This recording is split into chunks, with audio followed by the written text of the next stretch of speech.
Hello बच्चों, कैसे हो आप सभी लोग? बढ़िया, फर्स्ट क्लास। तो बेटा आज की इस वीडियो में मैं आपके लिए लेकर आया हूँ एरिया एंड पेरीमीटर किसका? पैरेललोग्राम और रोम्बस का। ठीक है ना। तो आज की इस वीडियो में जो है ना हम पैरेललोग्राम के बारे में बात करेंगे, रोम्बस के बारे में बात करेंगे, उसका एरिया कैसे निकाला जाता है, पेरीमीटर क्या कैसे निकाला जाता है, क्या क्या फॉर्मूले होते हैं उसके। ठीक है ना। और प्लस में सवालों के साथ मैं आपको बताऊँगा कि कैसे जो है ना फॉर्मूलों को अप्लाई करते हैं। तो मैं चाहता हूँ बेटा कि आप इस वीडियो को पूरा देखो। वीडियो यदि आपको पसंद आती है तो लाइक करो, कमेंट करके बताओ कि वीडियो आपको कैसी लगी। और एक चीज़ बेटा, चैनल को ज़रूर सब्सक्राइब करो। ठीक है ना। तो आइए शुरुआत करते हैं। तो सबसे पहला देखो बेटा, जैसे कि मैंने कहा, सबसे पहले हम बात करेंगे भाई पैरेललोग्राम क्या होता है। ठीक है। तो पैरेललोग्राम का आपने ना फिगर देखा होगा, जैसे रेक्टेंगल होता है ना, तो रेक्टेंगल को आप थोड़ा सा टेढ़ा कर दो तो ये बन जाएगा आपका पैरेललोग्राम। ठीक है ना। तो इस तरह का जो फिगर होता है ये आपका पैरेललोग्राम होता है। ठीक है। आप ऐसे बना दो, इसको खड़ा कर दो, ऐसे लंबे में बन जाएगा ये, इस तरह से। आप देखो ऐसे करके। ठीक है ना। तो ये चीज़। और पैरेललोग्राम आपको पता है कि जिसकी अपोजिट साइड पैरेलल होती है, इक्वल भी होती है। ठीक है ना। तो इसकी कुछ बातें तो आपको पता ही होंगी, अपोजिट एंगल जैसे इसके इक्वल होते हैं। ठीक है। तो हमें वो सब बातें नहीं करनी, हमें तो सिर्फ बात करनी एरिया और पेरीमीटर कैसे निकाला जाता है। अब देखो बेटा, जैसे ही ना ये आपका ये पैरेललोग्राम हो गया, चलो मैं इसका नाम दे देता हूँ ए बी सी डी। ठीक है। तो पैरेललोग्राम को हम ऐसे भी लिखते हैं बेटा, देखो 11 लिख के 1 1 करके जीएम लगा दो, पैरेललोग्राम हो जाएगा। तो ए बी सी डी। ठीक। तो आपको ये ध्यान रखना है, ये जो साइड दिख रही है ना बेटा, आप क्योंकि पैरेललोग्राम ऐसे है तो सर इसका बेस यहाँ पर है, तो इसको हम बेस कहेंगे, यानी कि ये जो डीसी है। और इसकी जो हाइट है वो एडी नहीं कहेंगे, यानी कि इसकी जो परपेंडिकुलर हाइट होती है इसको हम हाइट कहेंगे, यानी कि ठीक है, ये जो चीज़ है। तो ये बात आपको ध्यान रखनी है कि इसमें एक बेस होता है, एक इसमें एक हाइट होती है। ठीक है। इसी तरीके से अगर ये पैरेललोग्राम आप देखोगे, पी क्यू आर एस यदि मैं इसको कह दूं, तो बेटा ये हो जाएगा एस आर, जो है ये आपका बेस हो जाएगा, और ये जो है आपका, ये इसकी हाइट हो जाएगी। समझ में आ गया अच्छे से? ठीक है ना। तो अब हम बात करेंगे भाई एरिया ऑफ पैरेललोग्राम। देखो ये इस तरह से मैंने शॉर्ट में लिख दिया है। ठीक है ना। तो एरिया ऑफ पैरेललोग्राम का फार्मूला क्या होता है? आपको ये पता होना चाहिए बेटा कि एरिया जब भी हम निकालते हैं ना, डायमेंशन को मल्टीप्लाई करते हैं। ठीक है ना। जैसे कि मैंने एक सेपरेट वीडियो बना रखी है रेक्टेंगल की और स्क्वायर की, उसमें भी मैंने एरिया पेरीमीटर आपको बता रखा है कैसे निकलता है। ठीक है ना। तो जिस बच्चे ने अगर नहीं देखी है, डिस्क्रिप्शन पे मैंने उसका लिंक दे दिया बेटा, उसको देख सकते हो आप। ठीक है ना। एरिया ऑफ पैरेललोग्राम का फार्मूला होता है बेस इंटू में हाइट। ठीक है। बेस इंटू हाइट कर दो और स्क्वायर यूनिट में इसका एरिया निकलेगा। यदि मान लो कि डायमेंशन इसकी सेंटीमीटर में दे रखी है तो सेंटीमीटर की स्क्वायर, मीटर में दे रखी है तो मीटर की स्क्वायर। क्लियर होगी बात? इसके बाद देखो क्या है कि इसका बेटा पेरीमीटर। तो पेरीमीटर ऑफ पैरेललोग्राम, तो जैसा कि रेक्टेंगल का पेरीमीटर आपको पता है क्या होता है, 2 इंटू में L+B, ये फार्मूला होता है ना। लेकिन इसमें क्या है कि इसमें लेंथ ब्रेड तो हम नहीं मान रही, तो हमने क्या है इसमें बेस और हाइट है। ठीक है। तो मैं इसको ऐसे ना लिख के, पैरेललोग्राम का जो एरिया है मैं ऐसे लिख सकता हूँ, 2 into sum of its adjacent side. ठीक है।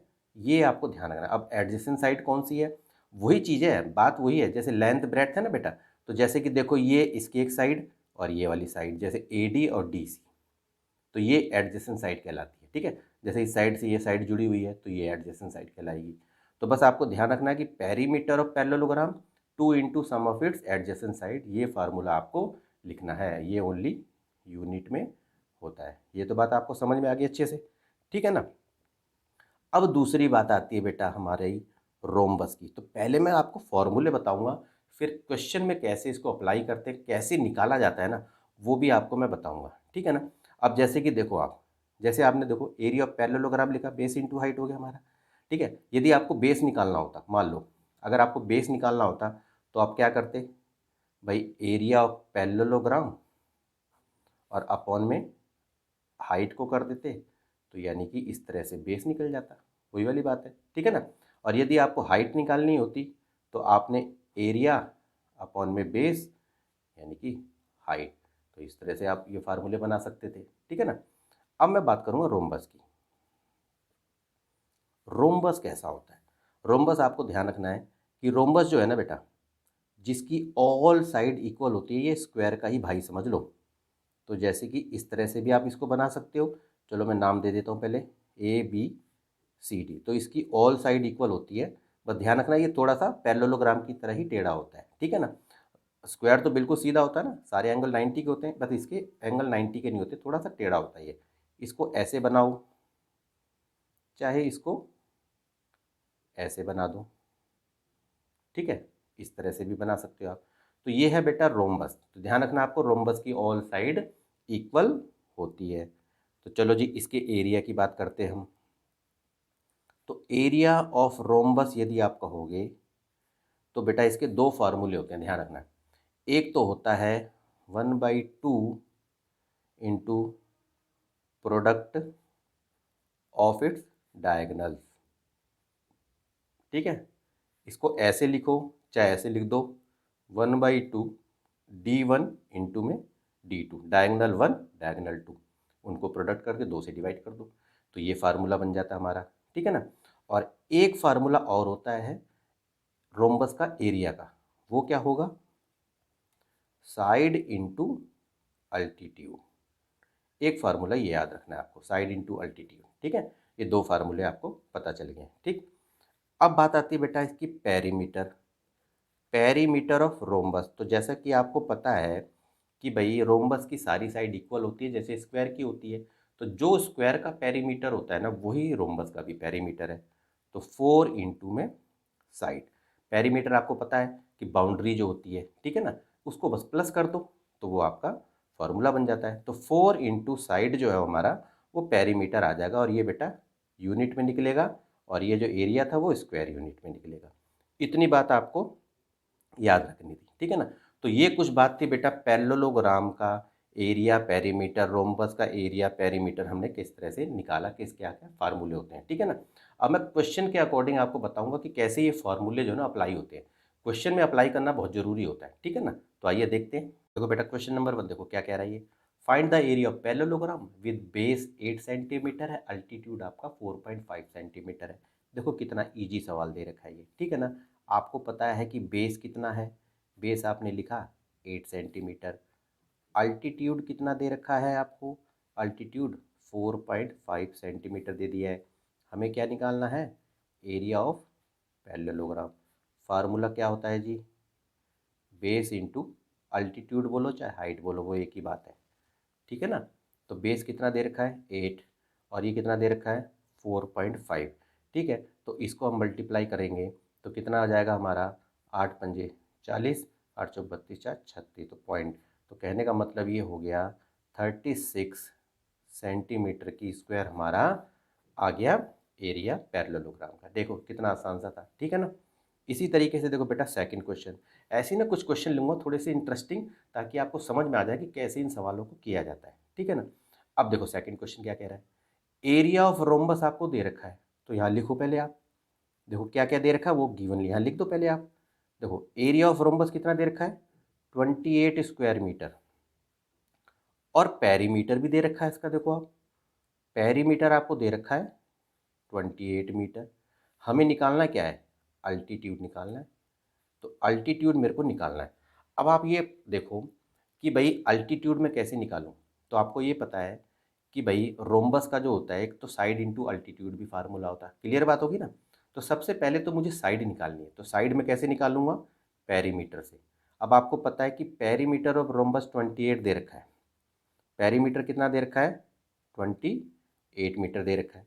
तो पेरीमीटर क्या होता है रोम्बस का, 4 इंटू में साइड मेरा 28 हो गया, तो मेरा साइड कितना आ गया 28/4, 4×7=28, तो 7 सेंटीमीटर आ गया मेरा साइड। क्लियर होगी बात। अब मुझे क्या दे रखा है, एरिया दे रखा है, एरिया ऑफ रोम्बस कितना दे रखा है, तो देखोगे आप 28 मीटर की स्क्वायर। अब एरिया ऑफ रोम्बस का कौन सा फार्मूला लगेगा इसमें, क्योंकि हमें अल्टीट्यूड अल्टीट्यूड निकालना है, तो आपने ये वाला फार्मूला लगा दिया, साइड इंटू में अल्टीट्यूड इज इक्वल टू 28 दे दिया है। साइड में निकाल चुका हूँ, 7 इंटू में अल्टीट्यूड इज इक्वल टू 28, तो अल्टीट्यूड कितना निकला मेरा, तो अल्टीट्यूड इज इक्वल टू 28/7, 7 4 जा, तो अल्टीट्यूड मेरा निकल गया 4 मीटर। तो देखो कितना आराम से ये क्वेश्चन निकल के दिख गया, आपको समझ में आ गया ना अच्छे से। देखो बेटा क्वेश्चन नंबर 3 क्या कह रहा है, find the area of rhombus. आपको एरिया ऑफ रोम्बस निकालना है, each side of which measure 20 centimeter. यदि मान लो कि उसकी साइड 20 सेंटीमीटर दे रखी है और एक उसका डायगोनल 24 सेंटीमीटर आपको दे रखा है, ठीक है ना। मान लो कि ये हमारा रोम्बस है, देखो ये रोम्बस है, क्लियर है। अब इसकी साइड दे रखी है 20, तो सारी 20 20 होंगी ना, इस तरह से सारी साइड इक्वल होती हैं। अब ये इसके डायगोनल दे रखे हैं बेटा, ये ध्यान रखना आपको, क्लियर है। तो उसका जो डायगोनल एक दे रखा है 24 दे रखा है, तो मान लो कि मैंने इसको 24 मान लिया, जैसे कि मान लो इसको मैंने ABCD नाम दे दिया, ठीक है ना।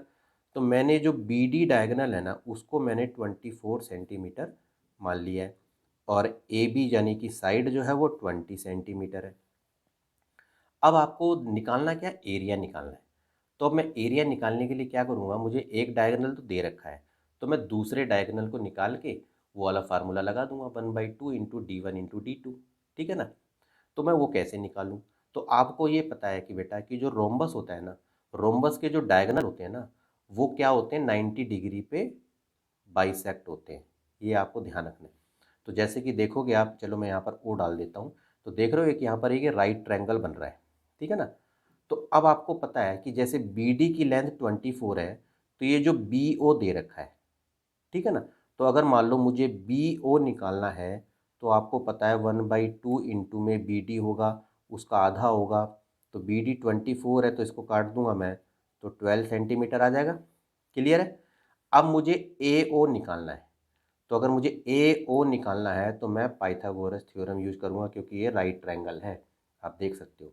तो AO की स्क्वायर क्या हो जाएगा, AB की स्क्वायर में से BO की स्क्वायर को माइनस कर दोगे आप, तो AB की स्क्वायर कितना है, 20 की स्क्वायर, BO कितना हो गया आपका, 12 की स्क्वायर, तो ये हो गया आपका 400, ये 144 हो गया।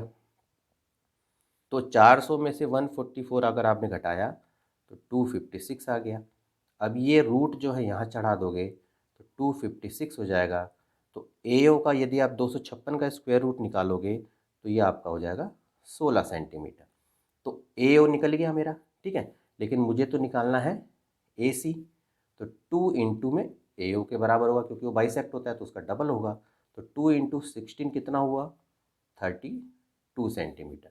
तो कहने का मतलब ये D2 मैंने इसको मान लिया, यानी कि ये डायगोनल D2 हो गया, D1 मेरा ये है। अब आपको पता ही है, अब एरिया ऑफ रोम्बस यदि मेरे को निकालना है तो मैं क्या करूँगा, फार्मूला लगा दूंगा, 1/2 इंटू D1 इंटू में D2, ये वाला फार्मूला लगा दूंगा। अब मेरा डायगोनल फर्स्ट कितना है, 24 है, डायगोनल 2 कितना हो गया, 32 हो गया, 2 से काट दो इसको, 12 पे चला गया। 32 को 12 से यदि आपने मल्टीप्लाई कर दिया तो 384 स्क्वायर सेंटीमीटर मेरा इसका आंसर आ गया। बस थोड़ा सा सवाल को समझना होता है, आप आराम से इसको करके देख सकते हो, ठीक है ना। अब बेटा फोर्थ क्वेश्चन को देखो एक बार, ये क्या कह रहा है, the adjacent sides of parallelogram. तो सबसे पहले ना पैरेललोग्राम बना लो, जैसे कि मैंने ये पैरेललोग्राम बना लिया, इसका नाम भी दे देता हूँ ABCD। अब ये कह रहा है ना, जो पैरेललोग्राम की जो एडजेसेंट साइड है वो 10 है और 8 है।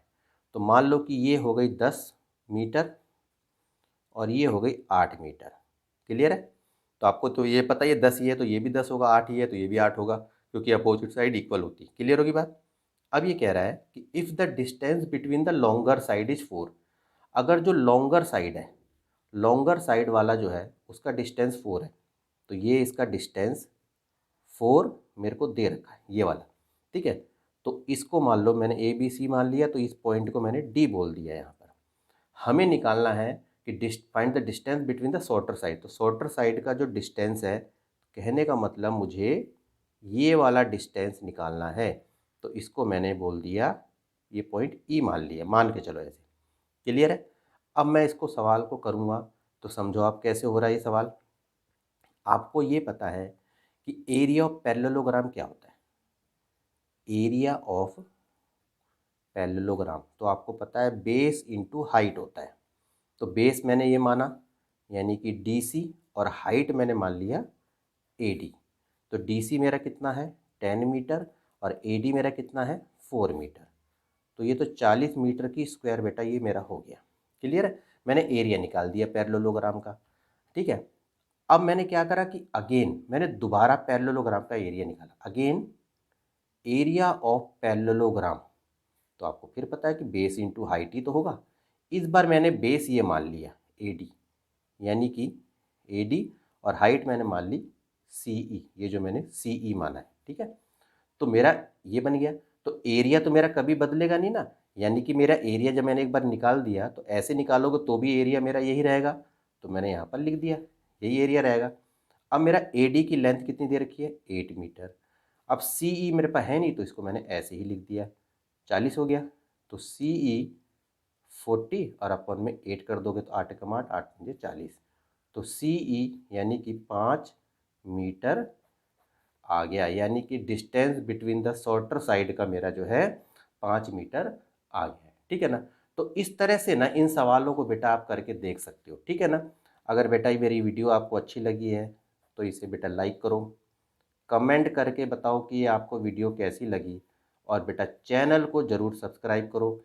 चैनल को सब्सक्राइब करके बेल आइकन को प्रेस करके बेटा ऑल पे क्लिक कर दोगे ना, तो जो भी मैं नेक्स्ट वीडियो डालूंगा उसका नोटिफिकेशन आपको मिल जाएगा। कहने का मतलब कोई वीडियो आपसे मिस ना हो। ठीक है ना, तो बेटा आज के लिए इतना ही। ओके।